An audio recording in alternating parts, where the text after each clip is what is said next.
Hello student. Next जो मैं topic लेने जा रही हूँ ये मेरा रिग्रेशन एनालिसिस ही है और ये सेकंड पार्ट है। प्रीवियस वीडियो में हमने रिग्रेशन एनालिसिस क्या होता है और किस तरह से हम इसे अप्लाई करते हैं या y on x on y line हम कैसे फाइंड आउट करते हैं वो हमने सीखा था। तो हमने इसे प्रीवियस वीडियो में दो लाइनें निकालनी सीखी थी, y on x and x on y।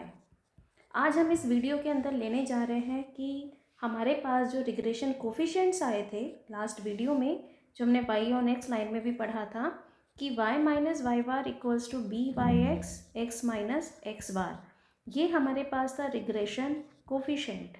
इसी तरीके से हमने x ऑन y लाइन पढ़ी थी, x minus X bar equals to B x Y minus Y bar. तो हमारे पास दो रिग्रेशन कोफिशिएंट थे, B x Y and B Y X. अब इनमें क्या प्रॉपर्टीज़ है तो इस वीडियो में हम लेने जा रहे हैं और साथ में हम इस वीडियो में नॉन लीनियर रिग्रेशन की भी बात करेंगे। तो फर्स्ट प्रॉपर्टी हमें लेने जा रही हूँ, फर्स्ट प्रॉपर्टी है कि जो कोरिलेशन कोफिशिएंट और रिग्रेशन कोफिशिएंट है इनके बीच में एक रिलेशन होता है। दिस इज इम्पॉर्टेंट प्रॉपर्टी कि correlation coefficient is geometric mean of regression coefficient. तो देखिए जो हमने रिग्रेशन कोफिशिएंट पढ़े ये हमारे पास दो थे। First is B Y x, ये हमें वाई ऑन एक्स लाइन पर मिलता है, और एक था एक्स ऑन वाई लाइन पर हमें रिग्रेशन कोफिशिएंट मिला था बी एक्स वाई। अब हमने यहाँ पर क्या देखा कि जो बी वाई एक्स है this is are sigma Y upon sigma x and b x y is are sigma x upon sigma y.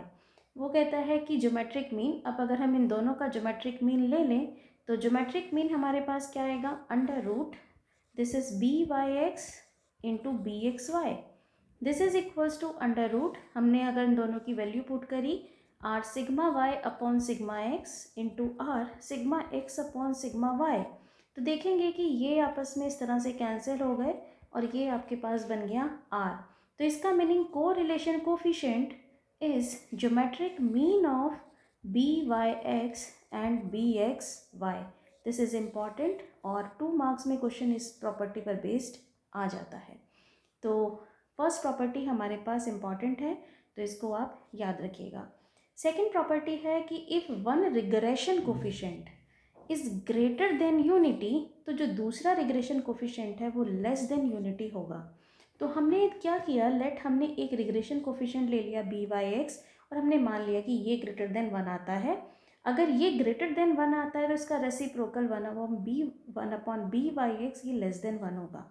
अब हम जानते हैं कि बी एक्स वाई और बी वाई एक्स ये क्या है, इनका ज्योमेट्रिक मीन किसके बराबर आता है, आर। अभी हमने पढ़ा कि r is under root b x y into b Y x, तो आर स्क्वायर क्या हो गया, आर स्क्वायर की वैल्यू हमारे पास आ गई b Y x into b x y. अब हमें पता है ये जो हमारे पास को रिलेशन कोफिशिएंट की वैल्यू आती है ये -1 से 1 के बीच में ही लाई करती है। तो अगर मैं इसके आर स्क्वायर की बात करूं तो ये मेरे पास आर स्क्वायर हमेशा लेस देन 1 ही होगा, क्योंकि स्क्वायर की बात कर रही हूँ तो ऑलवेज लेस देन 1। तो इसका मीनिंग एक रिलेशन आपको मिल गया कि बी वाई एक्स और b x y less than equals to 1। अब देखिए हमने लेट क्या किया हुआ है, हमने लेट कर लिया कि एक जो बी वाई एक्स है वो ग्रेटर देन 1 है। तो यहाँ से मैं अगर बी एक्स वाई की वैल्यू एनालाइज करना चाहूँ तो ये मुझे मिल गया 1 अपॉन बी वाई एक्स, और 1 अपॉन बी वाई एक्स क्या है, दिस इज़ लेस देन 1। तो यहाँ से मेरे को मिलता है कि b x y is less than 1, और यही हमें दिखाना था कि अगर हम एक वेरिएबल एक रिग्रेशन कोफिशिएंट ग्रेटर देन 1 लें तो सेकंड हमारे पास क्या आएगा, ऑलवेज लेस देन 1 होगा।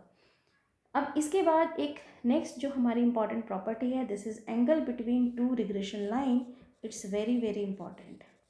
इसका एग्ज़ाम में प्रूफ आ जाता है तो आप इसको प्रिपेयर करिए, इसीलिए मैंने इस वीडियो में ये लिया है। अब हम यहाँ पर सीधा ये प्रूफ करने के लिए आ जाता है, और प्रूफ हमारे पास क्या है इसका, ये कहता है कि if theta is acute angle between 2 regression lines then prove that tan theta equals to 1 minus are square upon are sigma x sigma y over sigma x square plus sigma y square, जहाँ r क्या है, this is correlation coefficient and sigma x sigma y these are standard deviation. अब हम किस तरीके से proof करें, हम जानते हैं हमारे पास दो लाइंस होती हैं y on x and x on y. हमने दोनों लाइन के इक्वेशन लिख लिए। फर्स्ट इक्वेशन हम पढ़ते हैं y minus Y bar equals to this is B Y X, this is B Y X X minus X bar. और B Y X की वैल्यू हम पढ़ते हैं, ये मैं वैल्यू रख रही हूँ, this is are sigma Y upon sigma X X minus X bar. This is equation 1। Second equation हम पढ़ते हैं एक्स ऑन वाई पढ़ते हैं X minus X bar equals to B x Y minus Y bar. इसकी हमने value रख दी, so X minus X bar equals to R sigma x upon sigma Y minus Y bar. This is equation number 2। अब equation number 1 या line 1 या equation 1 का slope क्या होगा हमारे पास? स्लोप हमारे पास आ जाएगा एक्स का कोफिशिएंट। तो एक्स का कोफिशिएंट क्या है हमारे पास? R sigma Y upon sigma X. इसी तरीके से लाइन टू या इक्वेशन 2 से हमारे पास स्लोप आ गया। फिर से हम कह रहे हैं एक्स का कोफिशिएंट, तो इसे क्रॉस में ले जाइए, तो ये आपके पास बन जाएगा sigma Y upon are sigma x. आपके पास 2 लाइन के स्लोप आ गए। अब आप इजीली टेन थीटा का फॉर्मूला लगा सकते हैं। तो टेन थीटा का क्या फॉर्मूला होगा? टेन थीटा का फॉर्मूला हो गया this is plus minus m2 minus m1 upon 1 plus m1 m2। तो इस फॉर्मूले में वैल्यू पुट कर दें। So tan theta this is equals to plus minus m2 की वैल्यू है मेरे पास sigma Y upon are sigma X minus R sigma Y upon sigma X. This is 1 plus दोनों की मल्टीप्लाई। जब आप दोनों की मल्टीप्लाई करेंगे m1 और m2 की मल्टीप्लाई करेंगे तो r से r कैंसिल हो जाएगा। दिस इज सिग्मा वाई का स्क्वायर अपॉन सिग्मा एक्स का स्क्वायर। हम इसको सिंप्लीफाई करते हैं। सो प्लस माइनस यहाँ से अगर आपने ये एलसीएम ले लिया तो यहाँ पर भी देखिए, इसमें आप इसे लिख सकते हैं इस तरीके से, sigma Y upon are sigma X minus are square sigma Y upon are sigma X. मैंने आर से ऊपर नीचे मल्टीप्लाई कर दिया अपॉन सिग्मा एक्स का स्क्वायर प्लस सिग्मा वाई का स्क्वायर अपॉन सिग्मा एक्स का स्क्वायर। जस्ट सिंप्लीफाई कर रही हूँ। So tan theta this is equals to plus minus common ले लीजिए। तो जब आप इसे कॉमन लेंगे तो ये वैल्यू बन जाएगी 1 minus are square upon r. आपने यहाँ से अगर कॉमन निकाल रहे हैं तो ये आपके पास जो कॉमन आएगा ये वैल्यू आपको मिल जाएगी this is sigma Y upon sigma x. और ये आपके पास जो टर्म है ये ऊपर ट्रांसफ़र हो गई। दिस इज सिग्मा एक्स का स्क्वायर अपॉन सिग्मा एक्स का स्क्वायर प्लस सिग्मा वाई का स्क्वायर। अब ये देखेंगे ये इससे कैंसिल हो गया तो ये वैल्यू बन जाती है this is plus minus 1 minus are square upon are sigma x sigma Y upon sigma x का स्क्वायर प्लस सिग्मा वाई का स्क्वायर। सो देखिए यहाँ तक आपके पास ये प्रूफ हो जाता है दिस इज टेन थीटा। तो tan theta is plus minus 1 minus are square upon are sigma x sigma Y upon sigma x का स्क्वायर प्लस सिग्मा वाई का स्क्वायर। और आप जानते हैं आर स्क्वायर हमेशा क्या होगा? लेस देन 1 होगा। और जो स्टैंडर्ड डेविएशंस हैं ये भी आपके पास क्या होंगे? पॉजिटिव होंगे।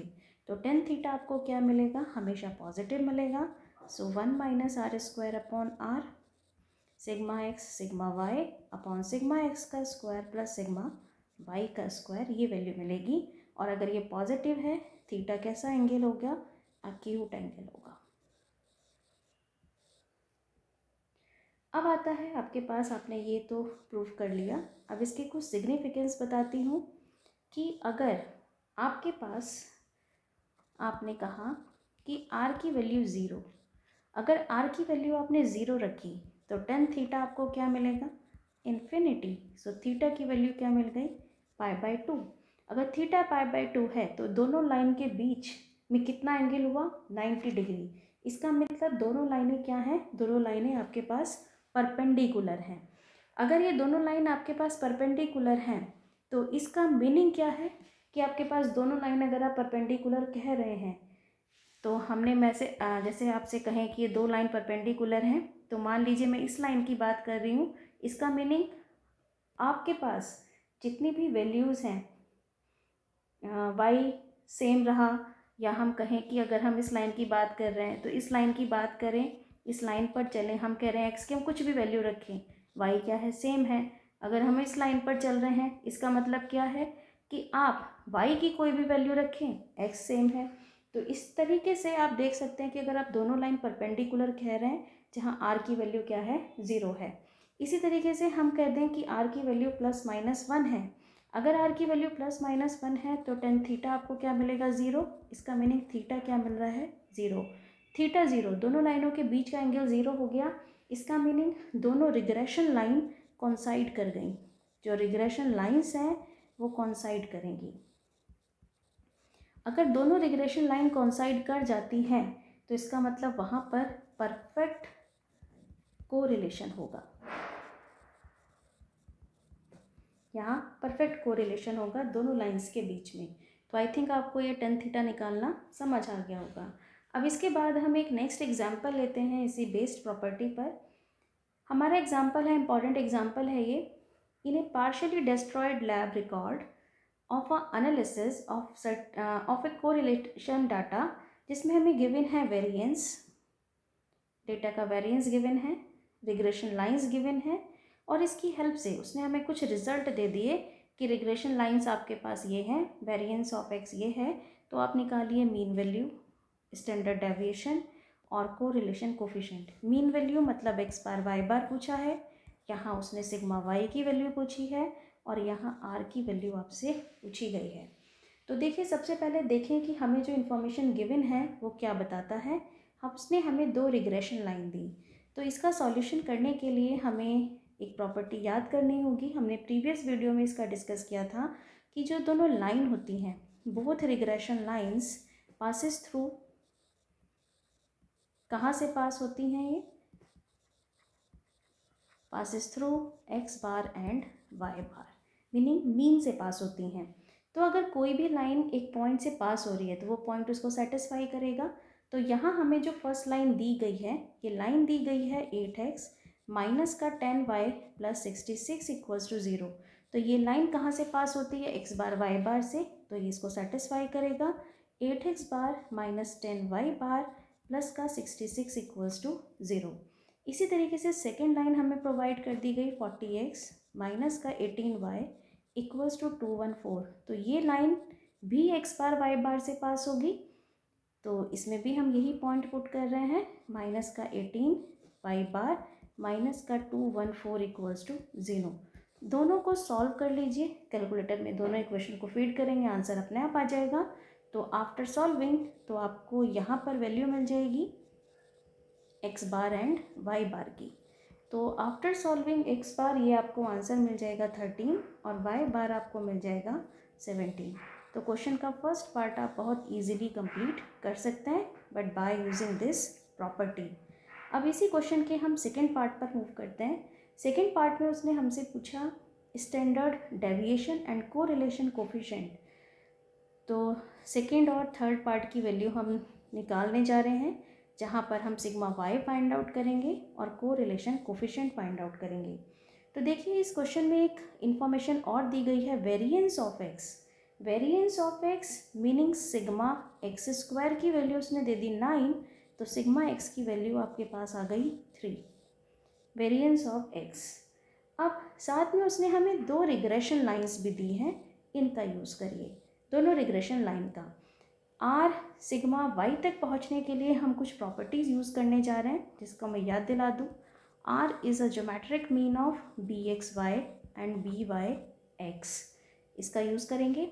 दूसरी चीज़ कि जो हमारे पास बी वाई एक्स होता है ये होता है r sigma Y upon sigma x, and b x y होता है r sigma x upon sigma y.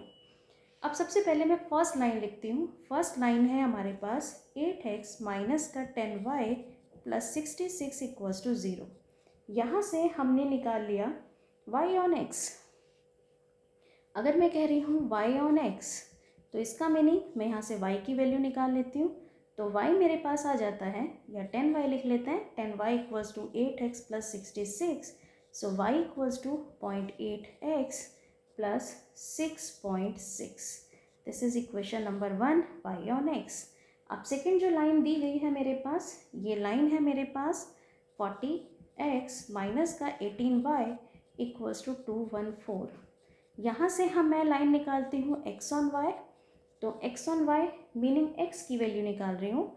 तो x की वैल्यू निकालने के लिए 40x ले लो। 40x equals to 18y plus 214। यहाँ से x आपको मिल जाएगा 18/40 मीनिंग 0.45y प्लस का 5.35। This is x on y। तो y on x and x on y, ये दोनों लाइन आ गई। अब इन दोनों लाइन की हेल्प से आप बहुत इजीली काम कर सकते हैं। तो देखिए फर्स्ट लाइन जो आपके पास y ऑन x है, y ऑन x में x का कोफिशिएंट है 0.8। तो y ऑन x लाइन पर जो x का कोफिशिएंट 0.8 है, ये डिनोट करता है by(x). by(x) की वैल्यू आ गई 0.8। x ऑन y लाइन पर जो y का कोफिशिएंट है, ये डिनोट करता है bxy को, दिस इज 0.45।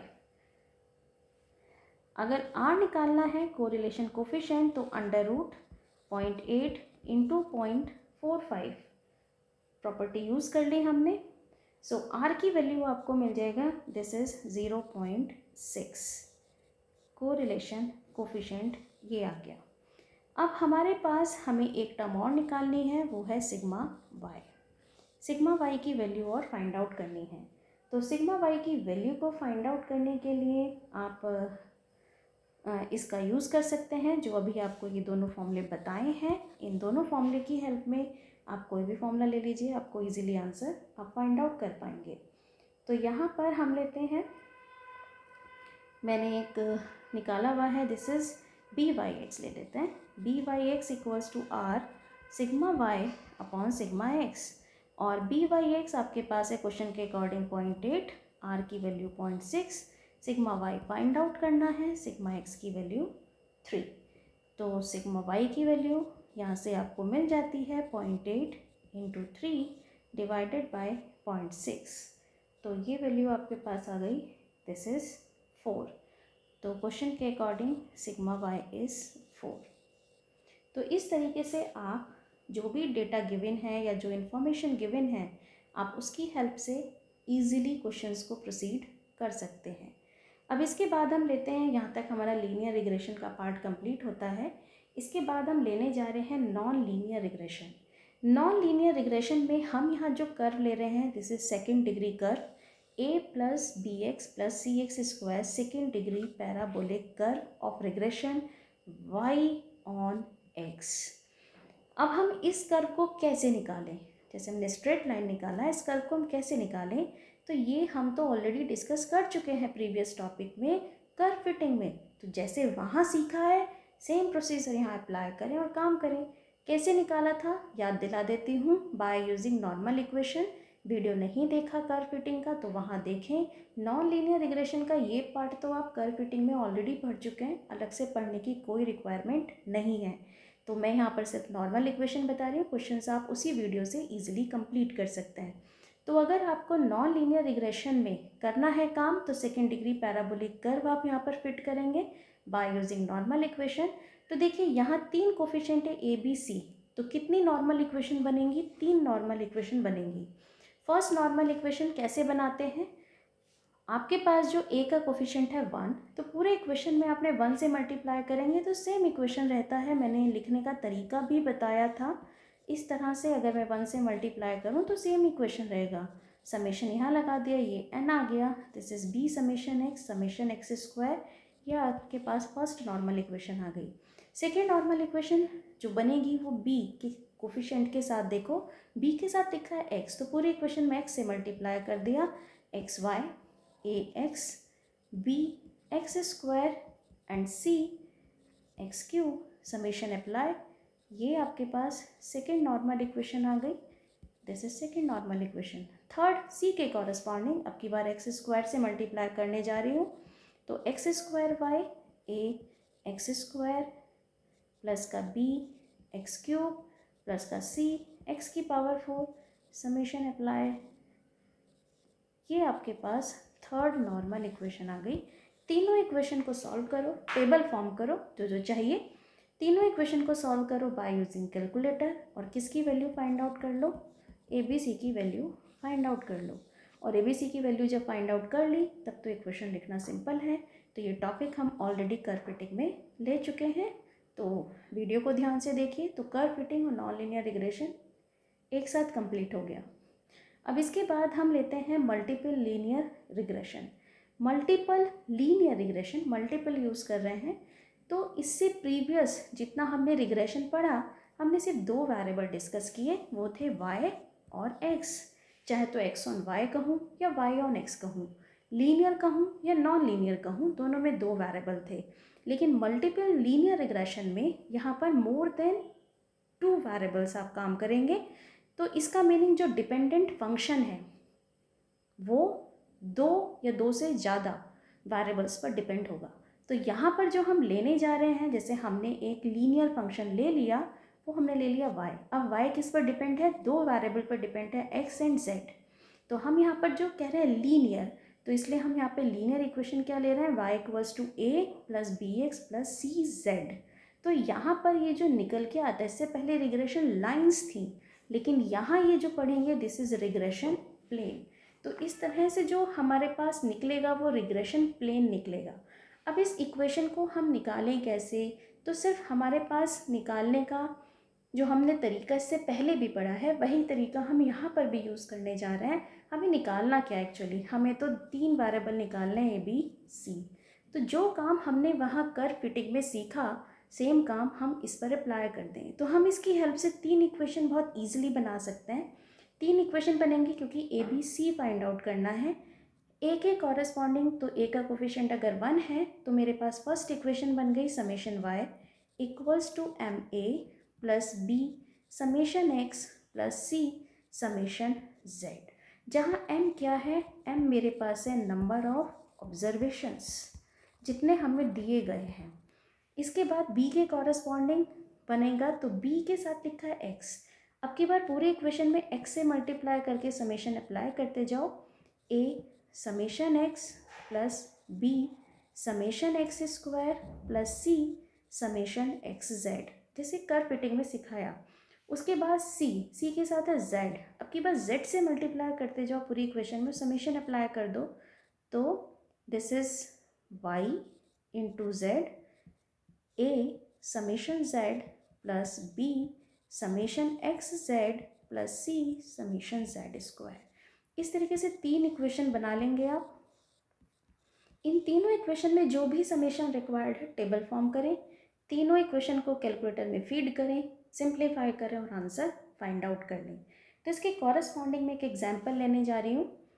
एग्जाम्पल है obtain multiple linear regression y on x and z। उसने y on x and z कहा है, तो इक्वेशन में लिखूंगी y इक्वल्स टू, y किस पर डिपेंड है, x और z पर, तो a plus b x plus c z. Data हमें x z y का दे दिया गया है और हमने इसकी कॉरस्पॉन्डिंग यही 3 इक्वेशन लिख ली। अब इन 3 इक्वेशंस में हमें रिक्वायर्ड क्या है, सबसे पहले m, नंबर ऑफ ऑब्जर्वेशंस हैं 4, तो m की वैल्यू क्वेश्चन के अकॉर्डिंग आपके पास आ जाती है 4। टेबल फॉर्म करें, तो टेबल फॉर्म करने के लिए 3 कॉलम जो ऑलरेडी गिवन है वही कॉलम मैंने भी फॉर्म कर लिए, एक्स जेड वाई। अब इसके अकॉर्डिंग देखिए क्या क्या रिक्वायरमेंट है। रिक्वायरमेंट है एक्स स्क्वायर की, जेड स्क्वायर की, इसके बाद एक्स वाई बनाया है, एक्स वाई के बाद एक्स जेड ये बनाया हुआ है, और एक्स जेड के बाद मुझे जो रिक्वायरमेंट है वो है वाई जेड की। तो यहाँ पर हमने दिस इज़, ये मैंने गलत लिख दिया है, दिस इज़ जेड एक्स नहीं, this is why Z, this is why Z. तो वाई जेड की रिक्वायरमेंट है, तो हम यहाँ पर ये क्वेश्चन लेंगे दिस। चलिए बनाते हैं। सबसे पहले एक्स स्क्वायर एक्स कॉलम का स्क्वायर करते जाइए। This is 1, 4, 9 and 16। इसके बाद जेड स्क्वायर, दिस इज़ 0, 1, 4, 9। इसके बाद आपके पास एक्स और वाई कॉलम की multiply, 12, 36, 24 into 3, 72 and 30 into 4, this is 120। Now x Z की मल्टीप्लाई, एक्स और जेड की मल्टीप्लाई, 0, 2, 6, 12। नाउ वाई जेड की मल्टीप्लाई, अब की बार हम वाई और जेड की मल्टीप्लाई ले रहे हैं। दिस इज़ 0, 18 और दिस इज़ 48 एंड 90। नाउ सबके समेशन फाइंड आउट करते हैं। सो समेशन एक्स की वैल्यू 10, समेशन जेड की वैल्यू 6, समेशन वाई की वैल्यू आ गई 84 and this is summation X square, ये आपके पास मिल गया 30, समेशन जेड स्क्वायर ये आपके पास आ गया 14, समेशन एक्स वाई ये आपके पास आ गया 240, this is summation X Z ये आपके पास आ जाता है 20 और समेशन वाई जेड ये आपको मिल जाता है 156। चलिए फर्स्ट इक्वेशन फॉर्म करते हैं। फर्स्ट इक्वेशन में है समेशन वाई, तो समेशन वाई आपके पास आ गया 84 equals to m a, m है 4a प्लस, अब इसके बाद है b summation x, c summation z. B summation x is आपके पास है बी समेशन एक्स की value 10 and c summation z, तो समेशन जेड की वैल्यू आपके पास आ रही है 6, this is z. First equation ये फॉर्म हो गई। सेकेंड इक्वेशन में देखिए, सेकेंड इक्वेशन में समेशन एक्स वाई, तो समेशन एक्स वाई की वैल्यू है 240 इक्वल्स टू, इसके बाद आपके पास आता है A summation X plus B summation X square. A summation x is 10 plus B summation X square is 30 plus C summation X Z की वैल्यू 20। अब आपके पास आता है next equation summation Y Z, summation Y Z आपके पास आ गया 156a, this is summation Z और समेशन जेड आपके पास 6 plus B summation X Z, this is ये एक्स जेड आपके पास 20 है, समेशन एक्स जेड प्लस सी समेशन जेड स्क्वायर और समेशन जेड स्क्वायर है आपके पास 14। इक्वेशन नंबर 3, तीनों इक्वेशन को कैलकुलेटर में फीड कर दीजिए और फीड करने के बाद ABC आपको डायरेक्टली मिलेगा, तो ऑन सॉल्विंग ये आपको वैल्यू मिल जाएगी।